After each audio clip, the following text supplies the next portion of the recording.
Hello, wonderful people. Welcome back to this wonderful channel where we bring you back-to-back update as it is hot. If this is your first time of joining us on this wonderful channel, please go ahead and subscribe to our channel. That is the only way you can say, wow, these guys are doing good work on this channel. Meanwhile, when you subscribe, like, comment, share, and also remember to on your notification button so that whenever we are dropping news, you will be the first to collect it. Let's go down to the news proper as it is hot. This one is concerning Nnamdi Kanu, the Ohamadike one of Ndigbo. Huriwa asked Tinubu to release Nnamdi Kanu rich security architecture. Huriwa has asked the new elected president Tinubu Bola Ahmed to release Nnamdi Kanu in order to be able to strategize on the security architecture of the nation.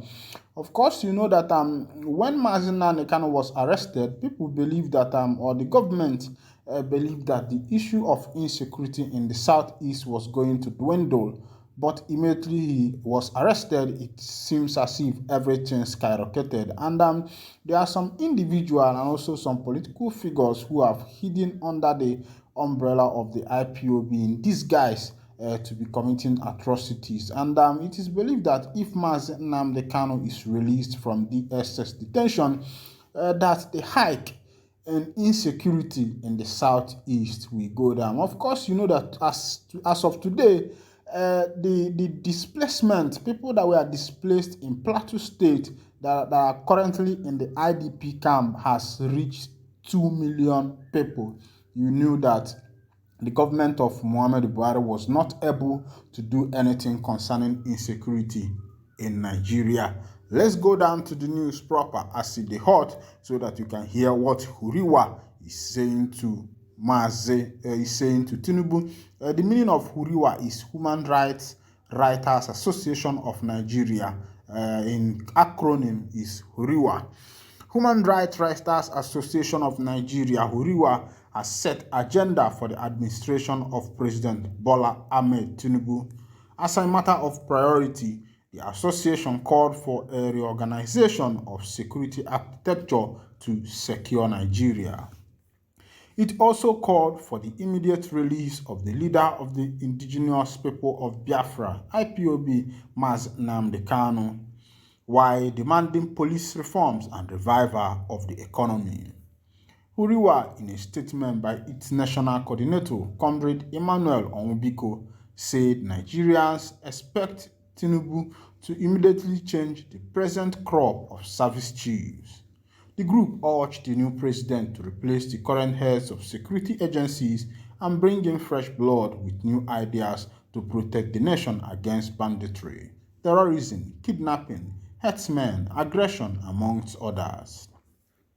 Huriwa also asked President Tinubu to break peace with all secessionists, agitators in the country, saying no man will want to leave Nigeria if there is inclusion in governance for all parts of the country. One of the main ideas shown by the departed administration of Muhammadu Buhari. At his inaugural speech in Abuja on May 29th, President Tinubu promised to impartially govern Nigeria according to the Constitution and the rule of law and defend the nation from terror and all forms of criminality that threaten the peace and stability of the country and its sub-region. Onwubiko said President Tinubu should quickly settle in and start work as Nigeria is already in economic and security crisis. The new president must focus on security, reorganization of heads of armed forces, DSS and police reforms, state police not controlled by governors, amongst others. He should shun nepotism in strategic security appointments. We call for national truth and reconciliation commission just like that of South Africa. Also, we call for immediate release of Nnamdi Kanu and cessation of all hostilities in the southeast by armed groups, he said. I will say that the Huriwa have written well. It's not by writing, it is after writing. Let the person that the letter has been addressed to, let the person hear. and also to know whether these letters are reaching to the person that it is addressed to.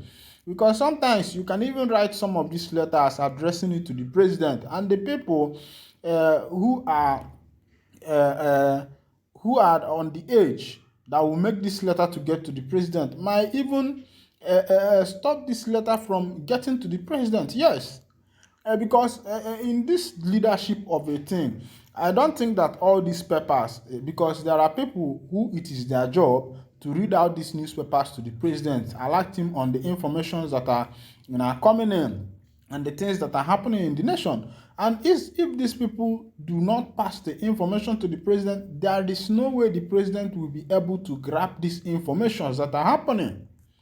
So it is their work to make sure that all the information needed are given to the president in order for him to take proper action. When Nnamdi Kanu was extraordinary rendition from Kenya to Nigeria, they believe that way they will be able to shun all the protests and every other thing that is happening in the southeast. They believe that the people's mouth will be shut and they will not speak again.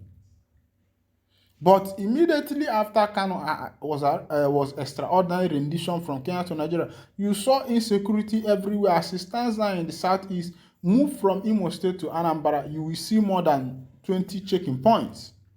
And these checking points, these people are not even there to protect the people. They are there to make their own money.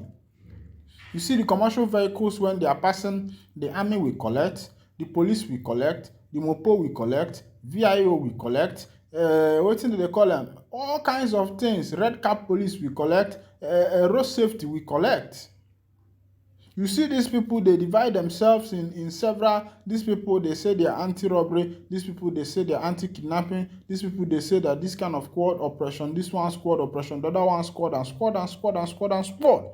And these people have not been able to protect the Southeast from insecurity. So if the government of Tinubu will listen to what the cry of the masses, the cry of the Southeast. Of course, Soludo, the governor of Anambra State, pleaded with the past administration, pleading with them to release Nnamdi Kanu, that will bring justice and peace in the southeastern part of Nigeria. Because some people have hidden under this thing and they are with it committing atrocity. When you ask them, they say they are IPOB members. When you ask them, they say they are ESN. Meanwhile, some of them are not even ESN. Some of them are not even IPOB. And the IPOB members have come out many a times to say that we are not involved in the violence that is going on in the southeast. That they are not a violence organization. According to them, Emma Powerful has many times taken to his social media handle or even to the news that they are not a violent organization, that there is no way they will come out to protect their people, that the protest is just to protect their people because of marginalization, that Southeast have been marginalized. They say that is the only reason they have been doing this, and there is no way they themselves that have come out to protest because of the marginalization that the Southeasterners are facing, and at the same time start destroying, kidnapping, and burning down houses.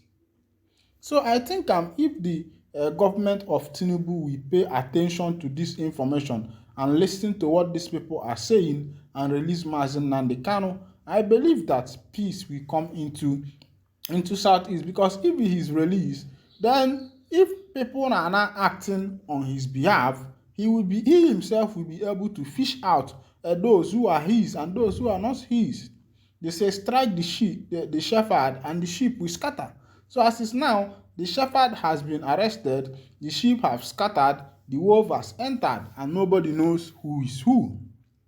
Some people have clothed themselves with the IPOB cloth and they are committing evil. Clothed with themselves with ESN, they are committing evil. They say they are fighting for Biafra. Meanwhile, they are running their own businesses. So I believe that as Tinubu has promised Nigeria that he's going to listen to all tribes, that he's not going to be impartial with his leadership, let him fulfill that by starting with releasing Nnamdi Kanu from the DSS detention, so that the duo will have peace and also have rest. Recently, he has been having some medical complications, and I believe that if he is released from there, he will be able to take care of himself. Meanwhile, I will be winding down the curtain here. And if this is first time you are joining us on this wonderful channel, please go ahead and subscribe, like, comment, share, and also remember to on your notification button so that whenever we post news, you'll be the first to collect it. Thank you for listening. God bless you.